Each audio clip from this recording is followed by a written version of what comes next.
दोस्तों, लोकसभा में विपक्ष के नेता हैं और कांग्रेस के सांसद हैं राहुल गांधी। उन्होंने हैदराबाद में भारत शिखर सम्मेलन को संबोधित किया और इस दौरान संबोधन में कहा कि कुछ साल पहले कांग्रेस पार्टी खुद को पूरी तरह से फंसा हुआ और अलग थलग महसूस कर रही थी।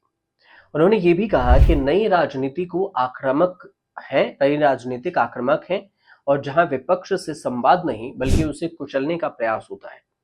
उसने हमारे सभी रास्ते बंद कर दिए। मीडिया और माहौल दोनों ने हमें स्वतंत्र रूप से काम करने की अनुमति नहीं दी। ये राहुल गांधी का सबसे बड़ा बयान है कि उन्हें चारों तरफ से घेरा गया था। राहुल गांधी ये भी कहते हैं कि इसी स्थिति में कांग्रेस ने अपने इतिहास में झांका और फिर कन्याकुमारी से कश्मीर तक की भारत जोड़ो यात्रा निकालने का फैसला किया।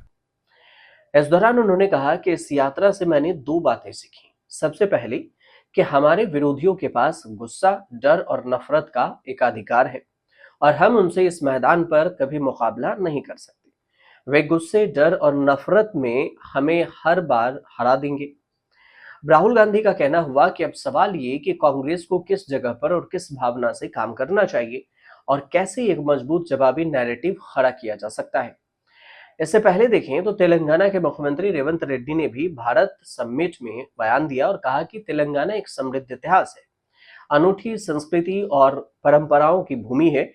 उन्होंने याद दिलाया कि कैसे छात्रों, श्रमिक संगठनों, किसानों और महिलाओं के नेतृत्व में लंबे संघर्ष के बाद तेलंगाना को अलग राज्य का दर्जा मिला। रेवंत रेड्डी का कहना हुआ कि अलग राज्य बनने के बाद भी लोगों की आकांक्षाएं पूरी नहीं हो सकी। कांग्रेस पार्टी को सत्ता सौंपते हुए जनता ने उम्मीद जताई थी कि उनके सपने साकार होंगे और उनके सरकार अब इन सपनों को पूरा करने के लिए प्रतिबद्ध भी है। उन्होंने ये भी कहा कि हमारी सरकार में 20,617 करोड़ के कृषि ऋण माफ किए गए, जिससे 25 लाख किसान स्वतंत्र हुए, मतलब कि ऋण से मुक्त हुए।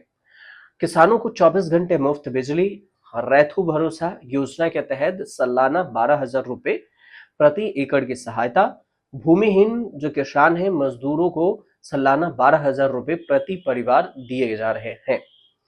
हालांकि ये भी समझने वाली बात है कि ऐसा पहली बार भी नहीं है जब विपक्ष की तरफ से सत्ता पक्ष को आरोप लगाया जाता हो, सत्ता पक्ष पर यह कहा जाता हो कि वो उसे बोलने की आजादी छीनती है, संविधान को दबाने कुचलने का काम करती है।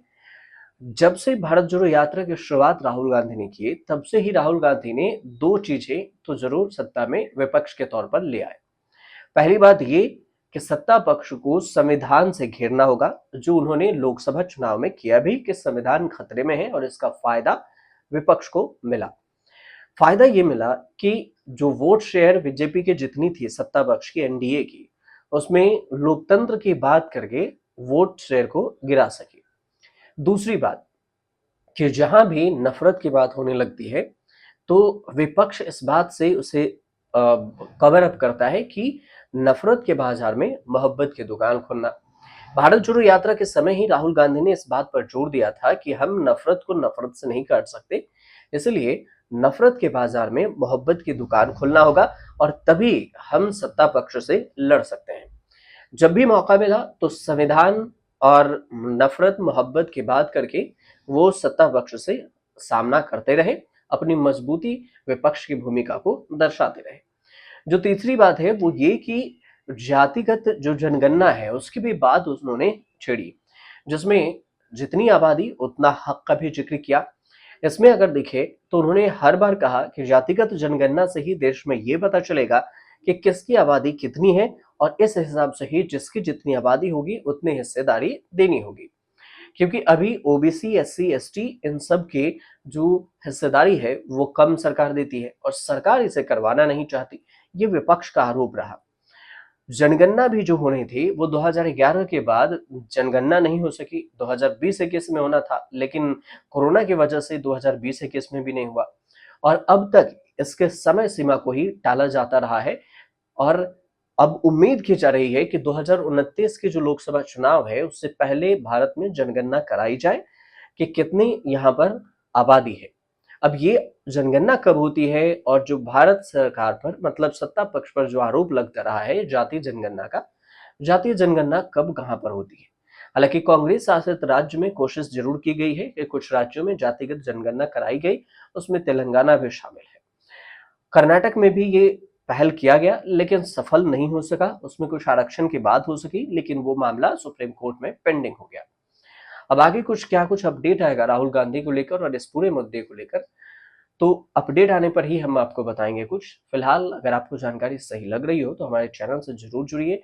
आसानी भाषा में हम समझाने की कोशिश करते हैं और हमारे चैनल से जुड़कर सब्सक्राइब कीजिए, लोगों तक इसे शेयर कीजिए।